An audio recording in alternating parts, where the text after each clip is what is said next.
इसीलिए ये खुशी, ये आनंद, ये सुख प्राप्त वो ये दूधनाल गांव की, छोटे से गांव को देखकर तो हमको वो शिव जी की एक लाइन याद आ गई महाराज। भगवान शंकर का एक स्मरण याद आ गया। छोटे से गांव को कहते ना, छोड़ो ना छोड़ो ना छोड़ो ना काशी केदार हो, आओ हमारी नगरी। इस छोटे से दूधनाल गांव को देखकर याद आ गया, इतना बड़ा धाराशिव छोड़कर, जिला छोड़कर, उमरगा तहसील छोड़कर, सोलापुर कोल्हापुर छोड़कर, मुंबई पुणे छोड़कर, और अब तो तुलजा भवानी को भी लग रहा होगा कि मैं बैठी यहां और शिव जी को ले गए वहां। तो अब 7 दिन तो तुलजा भवानी तुलजापुर में नहीं मिलेगी। इसलिए जितने दर्शन करने वाले हो ना, तुम याद रख लेना, 7 दिन तुलजा भवानी तुलजापुर में नहीं है। 7 दिन जहां उनके पति भोलेनाथ देव अधिदेव महादेव, वहीं पर मेरी तुलजा भवानी। और वीर मराठाओं का ये क्षेत्र कोई साधारण है? ये वीर मराठाओं का वो क्षेत्र है जहां पर छत्रपति वीर शिवाजी ने अपने मां भवानी की दी हुई उस तलवार के आगे, जब तक छत्रपति वीर शिवाजी थे, और हम लोग कहते थे, हम कहते आज भी छत्रपति वीर शिवाजी महाराष्ट्र में है, आज भी है। जब तक छत्रपति वीर शिवाजी, तब तक किसी विद्रोही को अपने मराठवाड़ा में प्रवेश नहीं करने दिया। प्रवेश नहीं। और शिव के कितने बड़े भक्त होंगे, शंकर भगवान के कितने बड़े भक्त होंगे छत्रपति वीर शिवाजी। स्वयं मां भवानी तुलजा भवानी उनके हाथ में तलवार देकर जाती है। स्वयं भवानी तलवार देकर जाती है, ले शिवा ये तलवार।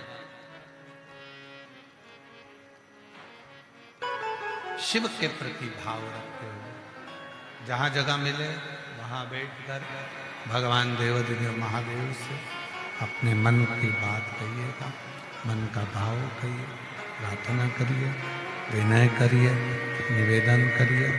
जहां जगह मिले वहां बैठकर बाबा को अपने मन का भाव कहो, प्रार्थना करो, विनय करो, निवेदन करो। बहुत दूर दूर से आप लोग आए हैं, हृदय से बाबा को अपने मन की बात कहिएगा। जहाँ जगह मिले वहाँ बैठकर शिव जी को अपने मन का भाव प्रार्थना। अधिक मास है, पुरुषोत्तम मास के अंतर्गत शिव महापुराण कथा का ये दूसरा पार्ट चल रहा है। हृदय से बाबा को अपने मन की बात साथ में बोलना, प्रार्थना करना। इस प्रार्थना को करने के लिए बहुत दूर दूर से शिव भक्त कथा में आते हैं और बाबा को अपने मन की बात करते हैं। 5 बार साथ में श्री शिवाय नमस्तुभ्यं कहकर स्तुति करने के बाद जब कुछ देर मौन होंगे, चुप होंगे, तब बाबा को अपने मन की बात कहिएगा, प्रार्थना करिएगा, विनय करिएगा।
शिवाय नमस्तुभ्यं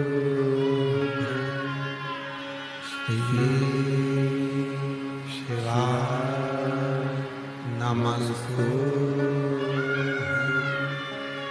श्री शिवाय नमस्तुभ्यं श्री शिवाय नमस्तुभ्यं श्री शिवाय नमस्तुभ्यं भोला सब दुख काटो ओ भोला सब दुख काटो शिव शंकर तेरी माला भोले बाबा तेरी माला भोला सब दुख काटो ओ भोला सब दुख काटो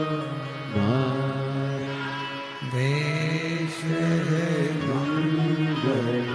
मंगलकारी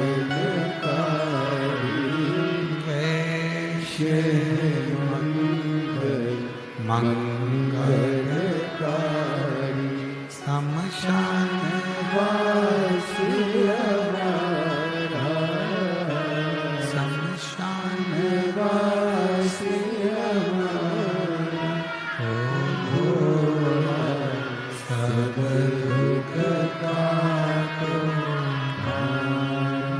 ओ भोला सब दुख काटो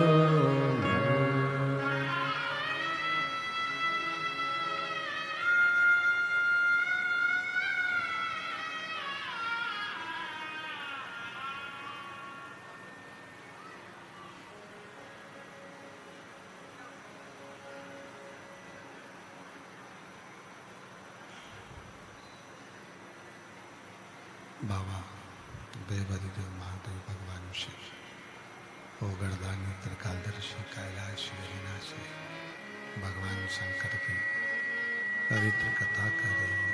शिव महापुराण की कथा वर्णन कर रही है। शिव तत्व कर रहा है।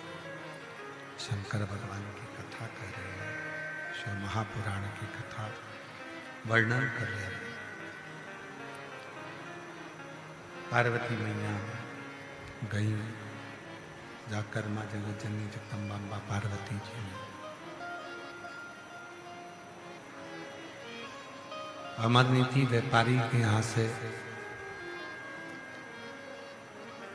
जो शिव भक्त निकल कर आ रहे थे उन शिव भक्तों को पार्वती जी ने पूछा, क्या तुमको कभी भोजन नहीं मिला? मिला। क्या भजन नहीं मिला? मिला। क्या कभी कहीं से वस्त्र नहीं मिला? मिला। फिर तुम इतने खुश क्यों? कहा, भोजन हर जगह पे मिलता है, भजन हर जगह पे मिलता है, वस्त्र भी हर जगह मिलता है, पर शिव भक्त का दर्शन भाग्य से मिलता है, वो मिला। इसलिए हम ये शिव भक्त का जो दर्शन मिला है, भगवान शंकर के भक्त का जो दर्शन मिला, शिव भक्त का जो दर्शन मिला है, उससे हमको प्रसन्नता और खाली ना जाता कोई दर से तुम्हारे, खाली ना जाता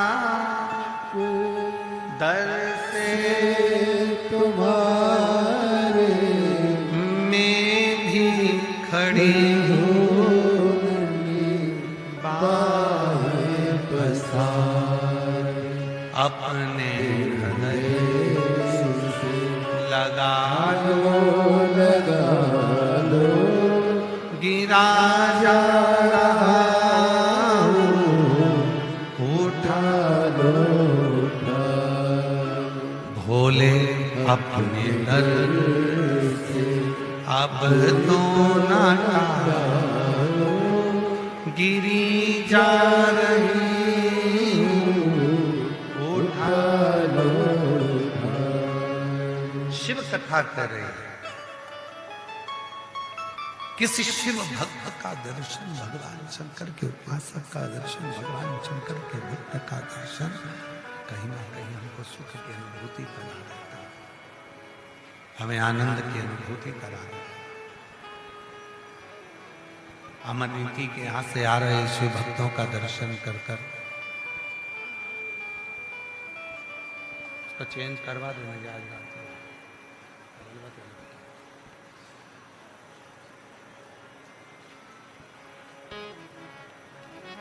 अमर नीति के यहाँ से दर्शन कर कर आ रहे शिव भक्तों के भाव रक्षित कीजिए।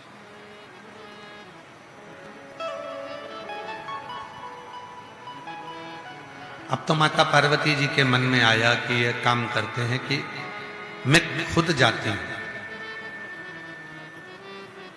शिव जी से पूछती हूं क्या भगवान शंकर के भक्त का दर्शन इतना लाभप्रद रहता है कि जीवन के सारे दुखों को समाप्त कर देता है। शिव जी से पार्वती जी ने कहा क्या शिव भक्त का दर्शन कर लेने पर मन में खुशियां आ जाती है? हाँ। पार्वती जी ने कहा मुझे शिव भक्त का दर्शन कर। शंकर भगवान मन में सोचे बाजू में शंकर जी बैठे हैं, मेरा ही कर ले, मेरे ही दर्शन कर ले।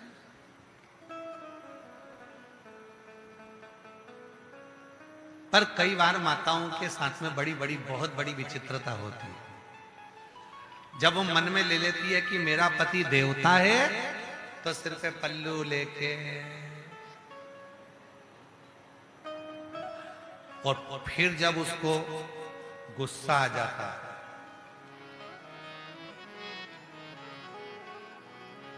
तो होके शेरों पे सवार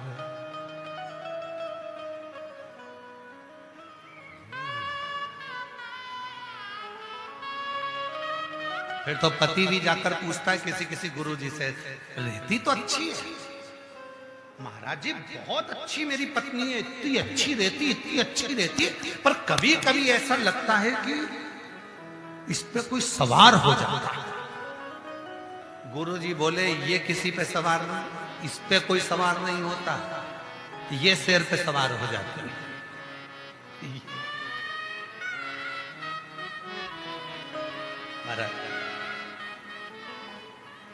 पार्वती जी ने कहा मुझे शिव भक्त का दर्शन करना है। शंकर भगवान ने कहा चली जा तुमरुका जी के पास। तुमरुका जी? हाँ। पार्वती जी को पहली बार भगवान शंकर ने तुमरुका जी के पास भेजा। तुमरुका जी शिव जी का नाम लेते थे, घोड़े का मुंह लगा था, हाथ में वीणा थी, करताल थी, शिव शंकर का नाम उच्चारण करा करते थे। उनके पास कुछ काम नहीं था, केवल कथा, शिव महापुराण की कथा के सिवाय तुमरुका जी कुछ नहीं करते थे, केवल शिव की कथा, शिव चर्चा, शिव पुराण, शंकर शंकर शंकर की कथा, शंकर की कथा, शंकर की कथा।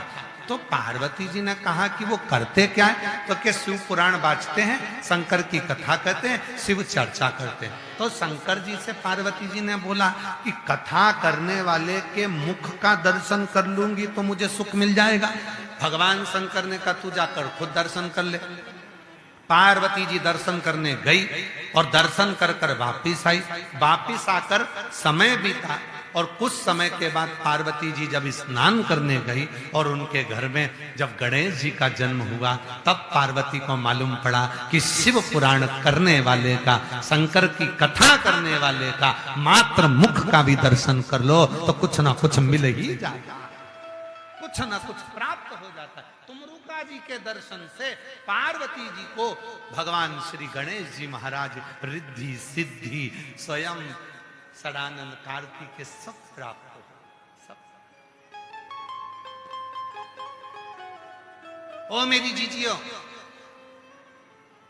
अरे ओ दूधनाल वाली जीजियो, ओ उमरगा वालों, अरे ओ धाराशिव वालों, जब यहां से जाया करो तो एक दूसरे का मुख देखकर जाया करो। तुझ में रब दिखता है यारा मैं क्या करूं, सब में शिव दिखता है यारा मैं क्या करूं, हर एक में शंकर नजर आ रहा, सब में शिव, सब में शिव,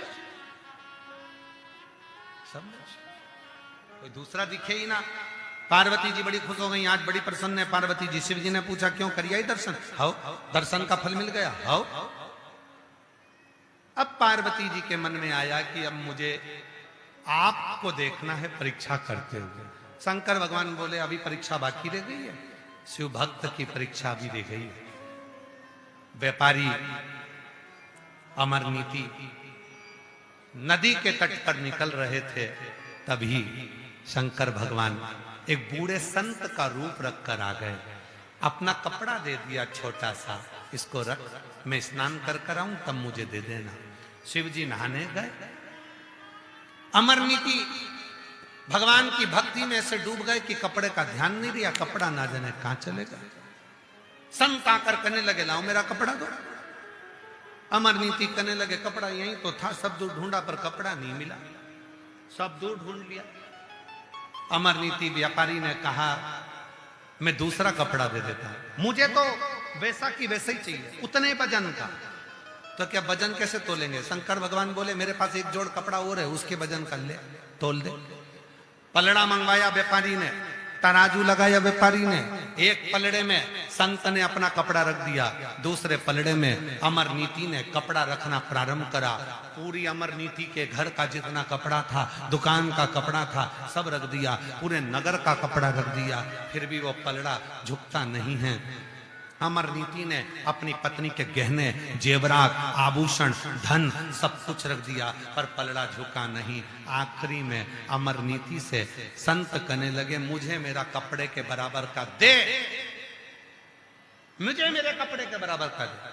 अमरनीति ने अपनी पत्नी को बुलाया, बच्चों को बुलाया, हाथ जोड़कर कहा बाबा अब हमारे पास देने के लिए बस मुझे मेरे कपड़े के बराबर का दे। अमरनीति ने अपनी पत्नी को बुलाया, बच्चों को बुलाया, हाथ जोड़कर कहा बाबा अब हमारे पास देने के लिए वस्तु तो नहीं है, पर हम बेटी बेटा, मैं और मेरी पत्नी हम हैं, आप कहो तो हम भी तुल लेते हैं।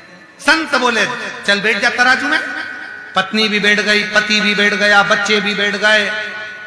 बाबा आज मुझे दुनिया की सबसे बड़ी खुशी मिल रही है कि कपड़ा देते देते तो मेरी जिंदगी निकल गई, पर आज अपने आप को किसी को दे रहा हूं, इससे बढ़कर और क्या चाहिए। अपने आप को दे रहा हूं। अमरनीति जैसे पलड़े में बैठा, पत्नी पलड़े में बैठी, जैसे बेटा बेटी बैठे और कपड़े का पलड़ा झुक गया, उठ गया। भगवान शंकर पार्वती